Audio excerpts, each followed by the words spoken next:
So hello students, welcome back to another video. And ये जो video होने वाला है ये आपका, मैं आपको यहाँ पर 5 टिप्स या कुछ टिप्स देने आया हूँ जो कि आपके इंजीनियरिंग ड्राइंग के एग्जाम के लिए बहुत ज़्यादा इंपॉर्टेंट एंड बहुत ज़्यादा हेल्पफुल होने वाले। बिकॉज अभी बहुत सारे डाउट्स एंड बहुत सारे कमेंट्स आ रहे थे मेरे को कि भैया क्या ईडी के पेपर में हमें कॉपीज मिलेंगी या हमें एक्स्ट्रा सीट मिलेगी जो हमें डायग्राम बनाने लाइक सब इस टाइप के कमेंट्स आ रहे थे। तो मैंने सोचा मैं आपको एक प्रॉपर वीडियो बना के दे देता हूँ कि इफ अगर आप पहली बार ईडी के प्रिपेयर से मतलब ईडी का पेपर दे रहे हैं तो आपको क्या क्या चीज़ों का ध्यान देना चाहिए, एंड जो पेपर दे चुके हैं एंड उनकी बैक है तो उनको क्या क्या चीज़ें ध्यान देना चाहिए। ठीक है, सो हम इन्हीं सब चीज़ों के बारे में बात करने वाले हैं एंड मैं आपको बहुत अच्छे तरीके से बताने वाला हूँ। सो प्लीज़ वीडियो पे बने रहें एंड वीडियो अच्छा लगे तो please do like subscribe and share. तो सबसे पहले एक बात कर लेते हैं कि भाई देखो, सबसे पहले तो बात तो ये है कि आप पहली बार पेपर दे रहे हो तो ईडी के पेपर में क्या करना कि आपका 10 बजे से पेपर रहता है, बट आप क्या करना 10 बजे के पहले मतलब 9:30 तक ही पेपर में पहुंच जाना। ठीक है, पहली क्वेश्चन पहले चीज ये हो गई। क्योंकि जो आपको डेस्क मिलती है, जो ईडी की डेस्क मिलती है, क्या पता आपको मतलब थोड़ा सा डिसबैलेंस हो, मतलब एक साइड से हिल डुल रही हो। तो ये सारी चीजें आप ना फिक्स कर लेना। क्योंकि कहीं कहीं क्या होता है कि बहुत सारे जगह मतलब जो ईडी की डेस्क होती है वो मतलब टूटी हुई रहती है या मतलब अपन सीट को रख नहीं पाते या अच्छे से फंसा नहीं पाते, तो बहुत प्रकार की परेशानियां आती हैं। तो भाई ये सब चीजें जाके अपना आधा घंटे में कर लेना। ठीक है, तो अब दूसरी चीज, आपको एक कॉपी मिलेगी जैसे ही आपको RGP main exam theory exam में मिलती आ रही है। ठीक है, एंड उसी के साथ साथ आपको क्या मिलेगा, आपको एक सीट मिलेगी जो किस लिए होगी, जो आपके डायग्राम्स बनाने के लिए होंगी। और वो सीट इतनी बड़ी होती है कि आपके जो जितने भी सारे डायग्राम हैं वो सब उसी में कवर हो जाएंगे, तो आपको एक्स्ट्रा शीट नहीं मिलेगी। इतना ध्यान रखना, या तो आप उस सीट को खराब कर दो या तो आप उस चीज को बना लो। क्योंकि सिर्फ एक ही सीट एक स्टूडेंट को अलाउड है। अगर आप उसको एक्स्ट्रा चाहिए आपको तो आपको पेमेंट करनी पड़ेगी 500 से लेके 1000 रुपए तक, यही आपका कॉपी में होता है।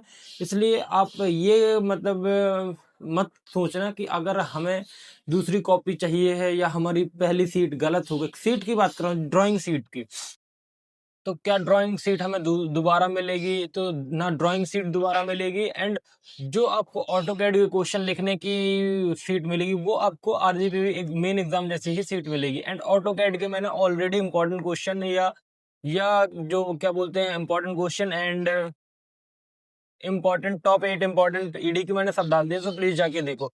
तो पहला डाउट हमारा क्लियर हो गया कि पहले आपको क्या करना है, कॉलेज जल्दी पहुंच जाना है एंड आपको अपनी सीट जो है मतलब डेस्क जो है उसको बैलेंस करना है, चेक करना है कि ठीक ठाक है या नहीं ठीक ठाक है। ठीक है, दूसरी चीज, आपको जो सीट मिलेगी उसको आपको अच्छे तरीके से यूज करना है, ना कि उसमें पेंसिल पेंसिल यूज करना फालतू का। मतलब एक चीज ध्यान रखना, जितना आपका जो ईडी का सीट रहेगा ना, जितना अट्रैक्टिव रहेगा ना, उतने आपके हाईली चांस रहेंगे अच्छे मार्क्स या पास होने के लिए। ठीक है, क्योंकि जो ईडी की सीट होती है ना, वो अगर आपने आपने थोड़ा सा गलत तरीके से मतलब काटा पीटी कर दी, गंदा गंदा कर दिया, क्योंकि कई स्टूडेंट्स लड़के हों या लड़कियां हों, कई लोग इरेजर ऐसे चलाते हैं कि भाई वो एकदम सीट काली काली पड़ जाती, फट जाती है सीट। तो प्लीज केयरफुल रहना। अगर 10 रुपए की ही बात है, अगर आपके पास पुरानी इरेजर है तो एक नई इरेजर ले लो एंड उसको मतलब नए तरीके से यूज करना। क्योंकि पुरानी इरेजर क्या होती है, उसको अपन अब अगर कुछ इरेज करो ना तो काला काला आ जाता है। तो प्लीज उसको थोड़ा सा ध्यान देना। एंड जो आपका पेंसिल वर्क हो, जो आपका मतलब आपके इंजीनियरिंग ड्राइंग से रिलेटेड इंस्ट्रूमेंट हो, लाइक आपका जो भी है स्केल है, रोलर है, और आपके इंस्ट्रूमेंट जो भी है, प्रोटेक्टर है एंड सारे जो जो भी थिंग्स हैं, जैसे आपका जो मतलब ड्राफ्टर हो गया, ये सारी चीजें प्लीज कैरी करके जाना। एंड कोशिश करना कि हम किसी को दे नहीं। ठीक है, और दोस्ती पेपर मत निभाना। ईडी के पेपर में भी खुद का पेपर बचा हुआ है एंड दूसरे को आप इंस्ट्रूमेंट दे रहे हो, तो ये सारी चीजें मत करो। तीसरी चीज, डायग्राम बनाना जब, तो उसमें question number and answer number properly mark करना, चाहे पेन से मार्क कर देना चाहे पेंसिल से मार्क्स कर देना। मैं यही बोलूंगा कि पेन से मार्क करना, क्योंकि पेंसिल से मार्क करोगे तो वो फोल्ड की जाती है, फोल्ड करके आगे जाती है। ठीक है, तो वो जब आप फोल्ड करेंगे ना तो वो मिटने के चांसेस रहते हैं, दैट्स वाई। तो क्वेश्चन नंबर 1 का डायग्राम ये, एंड वहां पे थोड़ा सा आर एफ ये वहीं आपको कॉपी में ही निकालना पड़ेगा, जो आपकी जो ईडी की सीट रहेगी। सो जो ये आर एफ का सबका निकालने का जो भी चीजें है ना, तो आप पेपर कॉपी में ही करिएगा, ईडी की सीट में जो आपको व्हाइट व्हाइट सी सीट मिलेगी ना, उसी में ही करिएगा। एंड डायग्राम बहुत अच्छे तरीके से बनाइएगा, एक बार में ही स्मूथली बना दीजिएगा। एक आपको जो आरजीबीबी की तरफ से कॉपी मिलेगी ना, पहले उसमें एक रफ स्केच या रफ आइडिया बनाइए, एंड देन उसको डायरेक्ट इंप्लीमेंट कर दीजिए आप ईडी की सीट पे। क्योंकि अगर एक बार ईडी की सीट फट गई या मतलब गंदी हो गई, तो फिर आपको गंदे ही मार्क्स मिलेंगे। देखो एक बात समझना, क्योंकि जो टीचर होता है ना, वो यही कंसीडर करता है कि भाई इसने सीट फाड़ी है और इसकी सीट गंदी है, तो उसने गंदे ही डायग्राम बनाए होंगे।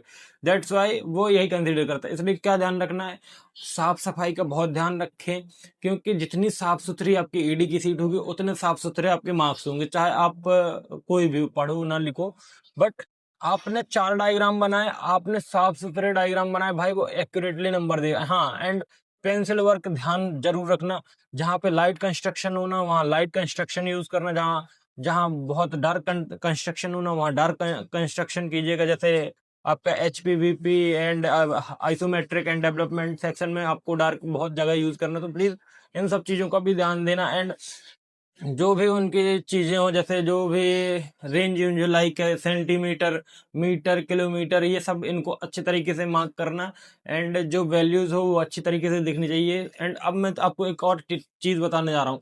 मैं तो यही बोलूंगा कि आप लोग पहले ड्राइंग के क्वेश्चन अटेंड करो। अगर आपसे ड्राइंग के क्वेश्चन नहीं बन रहे हैं, तो पहले या जिनसे ड्राइंग के क्वेश्चन बन रहे हैं वो ड्राइंग के क्वेश्चन अटेम्प्ट करो। बट जिनसे ड्राइंग नहीं आती, उनको टेंशन है, तो भाई अगर ऑटो कैड फंस रहा है आपके पेपर में, तो प्लीज ऑटो कैड को करो, ठीक है। तो 4-5 क्वेश्चन ऐसे कर लो कि आप एकदम श्योर हो जाओ कि हम ईडी के पेपर में पास हो गए, ठीक। ये हो गई। अब दूसरी चीज, आपको कोशिश करनी है कि आपको अच्छे से अच्छा मतलब लिखना है ऑटो कैड में, अच्छे से अच्छा। मैंने आपको वीडियो प्रॉपरली अपलोड कर दी है, प्लीज जाके देख लेना, ठीक है। आपको ऑटो कैड इतना अच्छे से लिखना है, डायग्राम बनाना है, कमांड्स लिखनी है, एंड एग्जाम्पल लिखना है, सारी चीज करना है, ठीक।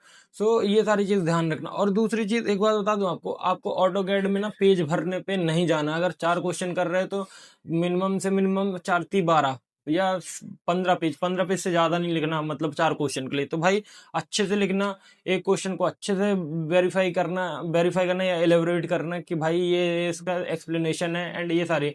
और दूसरी चीज, ईडी में ना ऑटोकैड के इम्पोर्टेंट, ऑटोकैड के नहीं, ईडी एंड ऑटोकैड दोनों के फिलिंग इन द ब्लैंक्स कर लेना, क्योंकि बहुत बार फिलिंग इन द ब्लैंक्स भी पूछे गए हैं, एंड वो 7 नंबर के ही आते हैं। तो सोचो तुम 7 लाइन में तुम 7 नंबर गेन कर सकते हो, ये बहुत अच्छी अपॉर्चुनिटी है। सो प्लीज अच्छे से फिलिंग इन द ब्लैंक्स करना। चाहे मतलब देखो, ईडी से भी आ सकते हैं एंड आपके ऑटोकैड से भी आ सकते हैं। सो प्लीज उनको अच्छे से करना, पेपर को अच्छे से लिखना, पेपर के डायग्राम अच्छे से बनाना, एंड रफ वर्क पहले यूज करना, पहले रफ स्केच बनाना कॉपी में, देन इम्प्लीमेंट करना कॉपी में, एंड बाकी अच्छे से पढ़ाई करना। और थोड़ा सा साफ सफाई का बहुत अच्छे तरीके से ध्यान देना। एंड अब आपको मैं एक चीज बताता हूँ कि इधर उधर देखना नहीं, 3 घंटे अपना पेपर पे ही फोकस करना। वॉशरूम, पानी पी रहे हो, ये सब मत करना, मतलब फालतू का टाइम बर्बाद मत करना। अगर किसी को रियलिटी में वॉशरूम या पानी की जरूरत हो, तो प्लीज आप ले सकते हो, बट फालतू में टाइम वेस्ट मत करना कि आप अपने दोस्त को देख रहे हो या उधर देख रहे हो, क्योंकि वो 3 घंटे ना आपको बहुत, 3 घंटे कम पड़ जाएंगे, मेरी बात मान के सुनो, ठीक है। सो 3 घंटे कम ना पड़े, इस वजह से प्लीज अपने पे फोकस करना।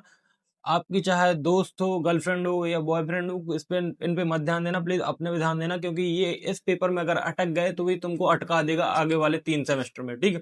तो बात ये हो गई। अब दूसरी चीज, अब एक बात बताता हूँ कि भाई आप क्या करना कि आपको 10 के 10 क्वेश्चन अटेम्प्ट करने हैं। अब वो कैसे अटेम्प्ट करने हैं वो आपकी प्रॉब्लम है, क्योंकि क्या होता है ना, जो मतलब सारे आरजीबी के एग्जाम कंट्रोलर या जो भी एग्जाम कंडक्ट कराता है ना, तो उनमें क्या होता है कि भाई जैसे कॉपी चेक करते हैं, एंड अगर अपन थोड़ा बहुत अपन लिख के चले जाते हैं ना, तो मे बी वो 1-2 मार्क्स ऐसे तो दे ही देता है, अगर उनका मन हो जाता है। तो अगर जैसे उनने देखा कि ये 2-3 पेज बच्चे ने लिखा है, तो वो 2-3 मार्क्स जरूर दे देंगे, एंड वो 2-3 मार्क्स अपन को बहुत ज्यादा हेल्पफुल होते हैं अपने पास होने के लिए। एंड एक चीज मैं बता दे रहा हूँ कि ईडी में भी आपको मिलेगा क्या, step marking. But step marking कब मिलेगा, जब आप आंसर के या डायग्राम के बहुत क्लोज होगे, तब आपको स्टेप मार्किंग का चांस है, ठीक है। सो थोड़ा सा ध्यान दीजिएगा, एंड आरएफ अच्छे से निकालिएगा, कैलकुलेशन अच्छे से करिएगा, जो उनकी डिग्रीज हैं लाइक मीटर सेंटीमीटर, ये सब इनको मेजरमेंट में आते ना काम, और ये इनको सबको अच्छे से कर लेना एंड कन्वर्जन अच्छे से कर लेना कि 1 सेंटीमीटर बराबर कितने mm होते हैं, 1 mm बराबर कितने सेंटीमीटर होते हैं, 1 किलोमीटर बराबर कितने mm होते हैं, एंड 1 फैरेड फर लॉन्ग, ये सब चीज कर लेना, 1 फुट बराबर क्या होता है, ये सारी चीज कर लेना। अगर नहीं कर पा रहे हो तो मैं टेलीग्राम पे नोट्स अपलोड कर दूंगा, सो प्लीज चेकआउट करना। बाकी पेपर अच्छे से देना, पेपर सिंपल आएगा एंड सारे हमने इम्पोर्टेंट टॉप 20 ईडी की प्लेलिस्ट और ईडी के इम्पोर्टेंट क्वेश्चन, और मैंने आपको plain scale, diagonal scale and vernier scale के बना के भी दिखाए हैं, तो प्लीज जाके वॉच करें एंड आराम से पेपर देना, बिल्कुल परेशान नहीं होना। क्वेश्चन को 2-4 बार वेरीफाई करना, 2-4 बार पढ़ना, फिर उसके बाद एक रफ स्केच बना के ही बनाना and stay calm and cool होके ही पेपर देना भाई ईडी का। अगर थोड़ा जल्दी जबरदस्ती में दोगे तो पेपर निपट जाएगा। बाकी आप समझदार हो, और पेपर में सिर्फ एक चीज का ख्याल रखना जो मैं पहले से बोलता आ रहा हूँ, साफ सफाई का। गंदा करोगे तो आप गंदे हो जाओगे बस। बाकी all the best for exam and मिलते हैं आपके प्रैक्टिकल्स की वीडियो। So thank you.